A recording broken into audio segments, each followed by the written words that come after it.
Accounting ratios. I am doctor Suren from care institute of commerce. Dear student, मैं आपको पढ़ाने जा रहा हूं अकाउंटिंग रेशियोज। अकाउंटिंग रेशियो का मतलब हो गया the relationship between the two variable on the basis of accounting information. Accounting information के बेसिस पे जब मैं दो वेरिएबल के बीच का रिलेशन स्टैब्लिश करूंगा वो अकाउंटिंग रेशियो है। अकाउंटिंग रेशियो का काम है कि आप फाइनेंशियल स्टेटमेंट को लेके, प्रॉफिट एंड लॉस या बैलेंस शीट को लेके जब आप डिफरेंट कंपोनेंट का रिलेशन स्टैब्लिश करेंगे वो बताएगा कि आपका फाइनेंशियल स्टेटमेंट, आपका प्रॉफिट एंड लॉस या बैलेंस शीट, उनको लेके आपका फाइनेंशियली कितना साउंड बिजनेस है, यानी कि आपकी फाइनेंशियल साउंडनेस बिजनेस में क्या है। तो रेशो को तीन कैटेगरी में क्लासिफाई करा गया है। जब हम रेशो वर्कआउट करेंगे बिजनेस के स्ट्रेंथ को देखने के लिए तो आपको रेशो को तीन कैटेगरी में क्लासिफाई करा। नंबर 1 हो गया कि classification on the basis of profitability और परफॉर्मेंस। अगर मैं बिजनेस की परफॉर्मेंस और प्रॉफिटेबिलिटी को लेके अकाउंटिंग रेशो को कैटेगराइज करूं तो नंबर 1 आ गया gross profit ratio, number 2 net profit ratio, number 3 operating ratio, इसको ऑपरेटिंग कॉस्ट भी बोलते हैं, number 4 operating profit ratio and number 5 return on investment ratio. ये जो मैंने पहली 4 रेशो बोली हैं ये वाली, इनका रिलेशन एक तो आपको दिख रहा है डीपी, एनपी, ऑपरेटिंग प्रॉफिट, एक रिलेशन आपको दिख रहा है। दूसरा रिलेशन इसका है नेट सेल्स। ध्यान रखिए, ratio is relationship between the two variable. आपको एक वेरिएबल दिख रहा है gross profit, net profit, operating cost, operating profit, तो दूसरा रिलेशन नेट सेल है, यानी कि ग्रॉस प्रॉफिट का रिलेशन नेट सेल से, नेट प्रॉफिट का रिलेशन नेट सेल से, ऑपरेटिंग कॉस्ट का रिलेशन नेट सेल से एंड ऑपरेटिंग प्रॉफिट का रिलेशन नेट सेल से। जी हो गया दो वेरिएबल के बीच का रिलेशन। रिटर्न ऑन इन्वेस्टमेंट थोड़ा अलग से होता है। इसका मतलब रिटर्न का मतलब होता है प्रॉफिट, रिटर्न का मतलब है प्रॉफिट, और इन्वेस्टमेंट का मतलब होता है कैपिटल एम्प्लॉयड। ये होते हैं लॉन्ग टर्म सोर्स, जो पैसा बिजनेस में लंबी देर के लिए रहता है, लॉन्ग टर्म सोर्स बोलते हैं। इस लॉन्ग टर्म सोर्स में होता है share holder fund plus long term borrowing. इन share holder fund plus long term borrowing को मिलाओ तो ये बन जाता है कैपिटल एम्प्लॉयड। यानी कि इसके दोनों कंपोनेंट मैंने आपको बता दिए। एक कंपोनेंट है प्रॉफिट और दूसरा कंपोनेंट है शेयर होल्डर फंड, यानी कि प्रॉफिट का रिलेशन शेयर होल्डर फंड के साथ। दूसरी चीज इसमें खास बात यह है कि जब आपने शेयर होल्डर फंड पे रिटर्न निकालना हो, प्रॉफिट निकालना हो, तो इनको देने से पहले इसमें लॉन्ग टर्म बोरिंग है। तो लॉन्ग टर्म बोरिंग को क्या मिलता है? इंटरेस्ट। तो ये वो प्रॉफिट लेना है that is profit before interest. क्योंकि अगर आप इनको पैसा देने के बाद बांटेंगे तो आपका रिटर्न सही नहीं आएगा। आपने जिनको पैसा देना है उनको डिस्ट्रीब्यूट करने से पहले देखना है। सो ये प्रॉफिट होना चाहिए, शुड बी बिफोर इंटरेस्ट, क्योंकि लॉन्ग टर्म बोरिंग को इंटरेस्ट देने से पहले और टैक्स देने से पहले। तो ये दो कंपोनेंट बन गए, profit before interest and tax एक कंपोनेंट और दूसरा शेयर होल्डर फंड। अब मैं बात करता हूं एक्टिविटी रेशियो की। एक्टिविटी रेशियो और turnover ratio in the sense इसमें हम देखते हैं, जैसे मैंने कहा प्रॉफिटेबिलिटी में हम ये देखते हैं कि हमारा जीपी सेल के कितने परसेंट है, हमारा नेट प्रॉफिट सेल के कितने परसेंट है, हमारा ऑपरेटिंग कॉस्ट सेल के कितने परसेंट है, हमारा ऑपरेटिंग प्रॉफिट सेल के कितने परसेंट है, यानी कि हर एक कंपोनेंट का रिलेशन सेल के साथ। अब एक्टिविटी और टर्नओवर रेशियो का मतलब होता है कि आपका रोटेशन कितना है। The fastest the rotation the better will be the result, business के फेवर में होंगे। जैसे ट्रेड रिसीवेबल टर्नओवर रेशियो, यहां पे टर्नओवर का मतलब है sales, net sales. Trade receivable जो है आपने किससे पैसा लेना है? जिनको उधार सेल करा है। तो इधर से दोनों कंपोनेंट आपको दिख रहे हैं। ट्रेड रिसीवेबल होता है, ट्रेड रिसीवेबल ये होता है debtor plus bill receivable. Debtor को आपने क्या करा? उधार सेल, क्रेडिट सेल्स, और बिल रिसीवेबल को भी आपने उधार सेल किया है। तो इसका मतलब दोनों रिलेशन आपको मिल गए।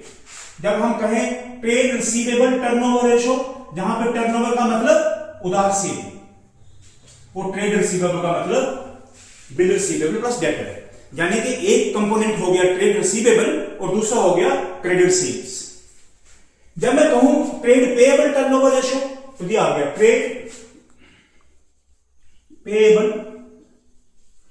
Turnover ratio. इसका मतलब एक हो गया ट्रेड पेएबल, ट्रेड पेएबल बनता है क्रेडिटर प्लस बिल पेएबल, और दूसरा कंपोनेंट इसका टर्नओवर। ट्रेड पेएबल बनता है क्रेडिट परचेज से, तो ये टर्नओवर आपने देख लिया क्रेडिट परचेज से, क्रेडिट परचेज। तो ये आपको दोनों कंपोनेंट दिए, एक कंपोनेंट हो गया क्रेडिट परचेज और दूसरा हो गया ट्रेड पेएबल, यानी कि क्रेडिटर प्लस बिल पेएबल। तो आपको दोनों कंपोनेंट दिख रहे हैं, किसका रिलेशन किसके साथ दिखना है। तीसरा देखा मैंने working capital turnover ratio. Working capital बनता है हमारा ऐसे, this is working capital turnover ratio. Working capital होता है current assets minus current liabilities, minus current liabilities, ये आपका वर्किंग कैपिटल होता है। तो एक कंपोनेंट आपका हो गया वर्किंग कैपिटल टर्नओवर रेशियो, और टर्नओवर का मतलब यहां पे है सेल, जहां पे टर्नओवर का मतलब है नेट सेल्स, यानी कि आपने नेट सेल का रिलेशन देखना है वर्किंग कैपिटल के साथ। Next fixed assets turnover ratio, इसका मतलब हो गया फिक्स्ड एसेट का रिलेशन देखना है टर्नओवर के साथ। तो this is your fixed assets turnover ratio equal to, turnover का मतलब यहां पे है सेल्स, नेट सेल्स, और फिक्स्ड एसेट का मतलब हो गया फिक्स्ड एसेट। तो फिक्स्ड एसेट का रिलेशन देखना है नेट सेल के साथ, सेल के साथ, तो हो गया fixed asset turnover ratio. Next net assets turnover ratio, ये जो नेट एसेट्स टर्नओवर रेशियो है, next net assets turnover ratio, net assets turnover ratio. अब आप इसको ब्रेक करिए। नेट एसेट का मतलब होता है नेटवर्थ, नेटवर्थ, नेटवर्थ होता है जिसकी ओनरशिप ओनर के पास हो। नेटवर्थ का मतलब होता है दूसरे डब्बों में share holder fund, share holder funds, यानी कि ओनर का पैसा, ये होता है ओनर का पैसा। नेट एसेट्स, जो ओनर का अपना पैसा बिजनेस में लगा है, सेल उससे कितनी गुना ज्यादा है। तो जहां पे टर्नओवर का मतलब है सेल्स, ये जो टर्नओवर है इसका मतलब है sale, net sales, net sales. तो मैंने आपको एक एक करके बताया कि जो दो कंपोनेंट उसके आपको दिख नहीं रहे वो कैसे आपको हाईलाइट कर रहे हैं, और जब इन्हीं का फार्मूला बनेगा तो आपको अपने आप को याद नहीं करना पड़ेगा। आपको मैंने बता दिया कि फार्मूला बनता कैसे है, उसके दो कंपोनेंट आप कैसे देखते हैं। अब लॉस में सॉल्वेंसी रेशियो, सॉल्वेंसी हो गया कि बिजनेस में मनी का फ्लो। अगर किसी बिजनेस में फाइनेंस जो है ये लाइफ ब्लड है बिजनेस का, अगर किसी बिजनेस में फाइनेंस का फ्लो ही नहीं होगा तो वो बिजनेस ज्यादा चल नहीं पाएगा। तो सॉल्वेंसी हम बिजनेस की दो तरीके से देखते हैं, long term solvency and short term. लंबी देर के लिए हमारे बिजनेस का फाइनेंशियल स्ट्रेंथ क्या है, और शॉर्ट टर्म के लिए हमारे बिजनेस का स्ट्रेंथ क्या है। लंबी देर का सॉल्वेंसी देखने के लिए हम ये चार रेशियो कैलकुलेट करते हैं। Debt equity, debt equity ratio, समझिए इसको। डेट का मतलब होता है लॉन्ग टर्म बोरिंग्स, एक रिलेशन ये हो गया। इक्विटी का मतलब होता है शेयर होल्डर फंड्स, ये आगे इसके दोनों कंपोनेंट आपके सामने। Debt equity, long term boring का रिलेशन शेयर होल्डर फंड के साथ। प्रॉपर्टी रेशियो नंबर 2,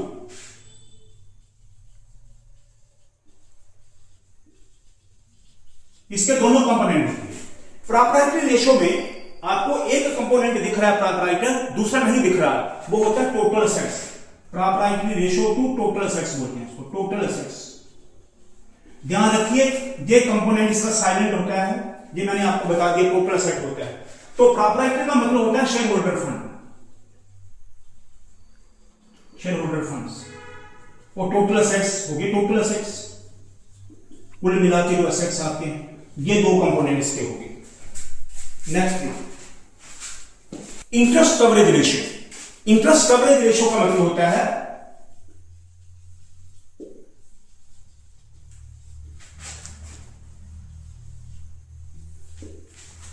इंटरेस्ट आपका कवर होता है प्रॉफिट में। इसमें यह देखा जाता है कि प्रॉफिट इंटरेस्ट से कितने गुना बड़ा है। अगर कोई लेंडर जो है, जो उधार दे रहा है बैंक किसी इंडस्ट्री को, वो ये देखता है कि इसका प्रॉफिट इंटरेस्ट से कितना गुना बड़ा है। मानो उसका साल का इंटरेस्ट 10 लाख है, तो वो देखेगा कि प्रॉफिट उसका 1 करोड़ है। 10 लाख इंटरेस्ट देने के लिए उसके पास 1 करोड़ का प्रॉफिट है तो वो आसानी से दे सकेगा। अगर उसको इंटरेस्ट चुकाना है 10 लाख और उसका प्रॉफिट है 8 लाख, तो लोन नहीं देगा। तो इंटरेस्ट कवरेज रेशियो का मतलब हो गया इंटरेस्ट की तुलना प्रॉफिट के साथ। प्रॉफिट इंटरेस्ट से कितने गुना बड़ा है। और लास्ट में total asset to debt ratio, total asset to debt, total asset debt से कितने गुना बड़े हैं। तो एक कंपोनेंट हो गया टोटल असेट और दूसरा कंपोनेंट हो गया डेट। डेट और डेट मैंने आपको बताया, डेट वर्ड होता है long term borrowing, long term borrowing. ये रहा आपका long term solvency. Long term financial position देखने के लिए आपको देखना है ये 4 ratio, debt equity, property ratio, interest coverage ratio, total asset to debt ratio. Dear student, आशा करता हूं आपको समझ आया होगा और ऐसे ही नए नए वीडियो लेके आपकी मदद के लिए मैं हर वक्त तत्पर रहूंगा। आप चैनल को सब्सक्राइब करिए, चैनल को लाइक करिए। आगे देखिए short term solvency. Short term solvency हो गया कि इमीडिएट बिजनेस की क्या कैपेसिटी है, वो अपनी लायबिलिटी को चुका सकता है। तो इमीडिएट अपनी लायबिलिटी को चुकाने के लिए कोई भी उधार देने वाला ये देखेगा कि अगर मैं उधार दे दूं तो ये मेरा पैसा लुटा पाएगा इमीडिएट या नहीं लुटा पाएगा। उसके लिए शॉर्ट टर्म सॉल्वेंसी में number 1 current ratio. Current ratio के 2 कंपोनेंट देखिए, एक है current asset versus current liabilities. ये इसके 2 कंपोनेंट है, यानी कि करंट असेट का रिलेशन करंट लायबिलिटी के साथ। जब आप करंट असेट का रिलेशन करंट लायबिलिटी से देखोगे तो करंट रेशियो होता है। नंबर 2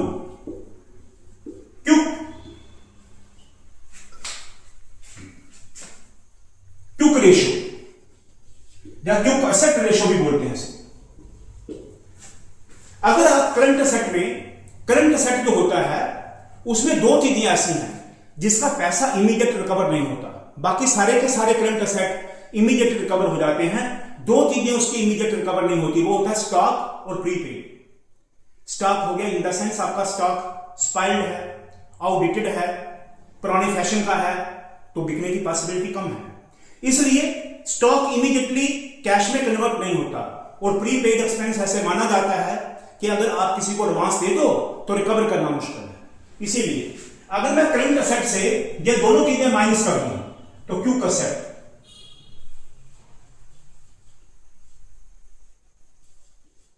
होते हैं equal to current assets minus stock minus prepaid expense.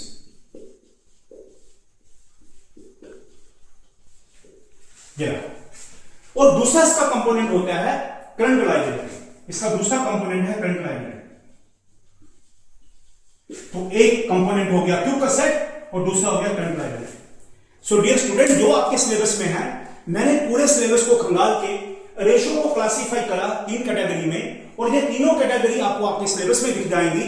और मैंने जो नहीं दिख रहा था आपको, वो मैंने आपको दिखाने की कोशिश करी कि इसके 2 कंपोनेंट कैसे आप अलग अलग देख पाओगे। और जब आप दोनों कंपोनेंट को देख लोगे, आपको दोनों कंपोनेंट की समझ आ जाएगी, तो आगे जब मैं फार्मूले बनाऊंगा आपको कोई भी याद नहीं रखना पड़ेगा।